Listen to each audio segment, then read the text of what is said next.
Cumpărați pentru 10 lei tot ce se află în cutia asta? Nu. De ce? Că e stricat și prea urât. Păi cum arată? Nu arată bine?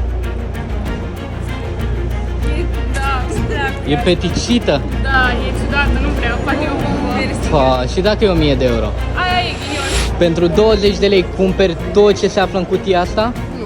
De ce? Nu. Dar ce păi, e acolo? păi poate fi 1000 de euro. Sau poate fi carton. Nu, nu risc. Pentru 30 de lei cumpărați tot ce se află în cutia asta misterioasă? Nu, mulțumim. De ce? Pur și simplu, nu vrem. Pentru 40 de lei cumpărați tot ce se află în cutia asta misterioasă? Da. Da? Da. Cum așa? Păi îmi place cum arată. O vreau acasă. Dar trebuie să-mi dați bani înainte. Și e sigură și da... 20, îți dau 200? Să-mi dai 200? Da. Păi și dacă o să fie carton? E bun, îți iei tu ceva. Rici 200 de lei pentru posibil carton? Da. Mamă, bine, dacă tu ești atât de darnică, eu accept. Ok, hai. Bine, dăm banii. Haide, deschide și spun. A venit mă. Mamă.